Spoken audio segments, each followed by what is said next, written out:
A country has no friends, they say, only interests.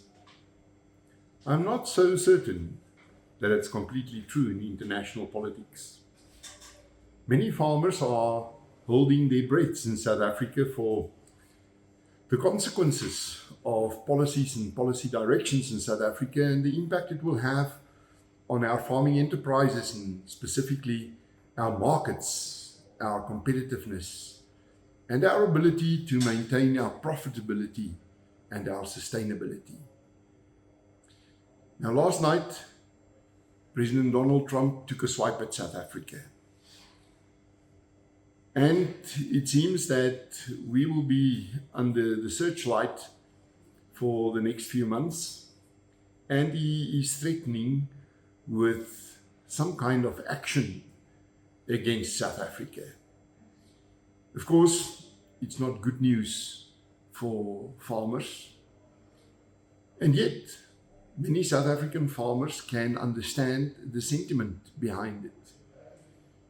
We also understand that President Trump is not anti-South Africa. It is anti-certain policies, and more specifically, those which were hatched by the ANC, because it is not compatible with the framework of the Universal Declaration of Human Rights and the principles enshrined in it. We simply have all the wrong friends in South Africa. We tend to take sides for China, Russia, Iran, Hamas. That's why this swipe was quite predictable. And so also the reaction in South Africa to it. Many commercial farmers have the same sentiment as President Trump, fearing that we move too close to terrorist groups all over the world, and those global forces who have been destabilizing both our region and our continent for decades now.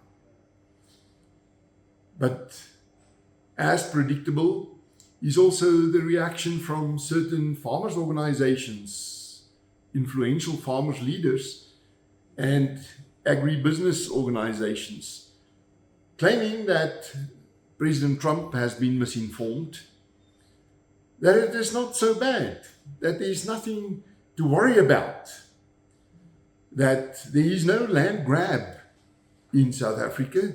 It's just an act that has been passed. Now, it's mighty easy to say that if it is not your farm, your assets, your livelihood, your heritage that is on the line. We also have unfortunately built up the wrong kind of track record for President Trump to be excited about South Africa. Just remember the downgrading of South Africa because we do not have enough handles on money laundering, especially when it comes to money from and for terrorist organizations. Remember the Lady R, the Russian ship that was offloaded or loaded in Simonstown, and originally South Africa denied it, only to be caught out.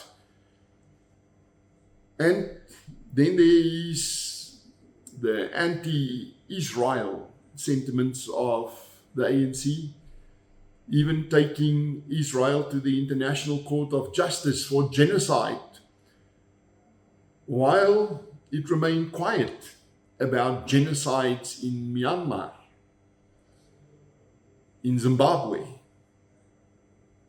in Rwanda. How many rulers do we have to measure our moral standing? And this now comes at a price. There's also the confrontational attitude of senior leaders in the ANC towards the Trump administration. President Ramaphosa copy and pasting from Mugabe's speech when he addressed Tony Blair, saying, you keep to your America and leave us to do as we see fit in our South Africa. You have nothing to do here, so mind your own business. The world became a very small place for us farmers. And our products are flowing across international boundaries as if they don't exist. And we are very dependent on exports and imports, both to maintain food security, but also to maintain our businesses and our livelihoods as farmers. And that is what makes South African farmers holding their breath in these circumstances. It is increasingly hard to explain the way Black economic empowerment, BEE policies, are being implemented. Not to promote the interests of poor families, but to enrich stinking rich individuals. Creating a fund of $100 billion or billion rand. In whose interest is it?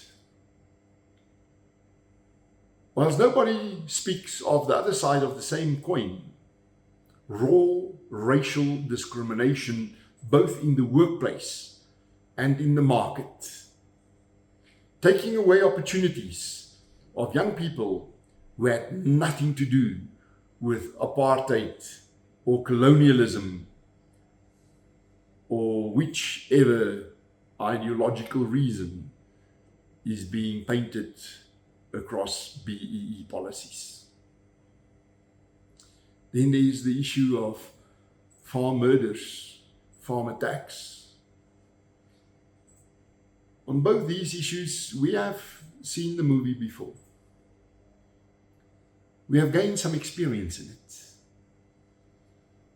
In South Africa, we are way too close to Zimbabwe to close our eyes for what happened there. And we recognize much of the same tendencies. It is as if we can peep into the future to see where this road is taking us to. In 2018, we saw the expropriation at about 20-25% of market value of the farm akkerland. And much of what we now see as contents in the new Act on expropriation at no compensation, we have seen in the court case we have fought against the expropriation of akkerland. There also, we had to do with corrupt officials. Came out in the court case. We all had to do with these threats against farmers. If you don't toe the line, you will get nothing. We will just expropriate you. And we also saw in that case the role of corrupt land claims. The judge ruled against that. It was exactly at the same time when President Cyril Ramaphosa denied at the United Nations General Assembly in New York that we have a phenomenon of farm murders and farm attacks here in South Africa. President Trump was also in office in 2018. So we have a measure of déjà vu. Of course, there will always be two sides to the story. And it is important for us as farmers to very clearly communicate our side of the story. Our side of the story is simply,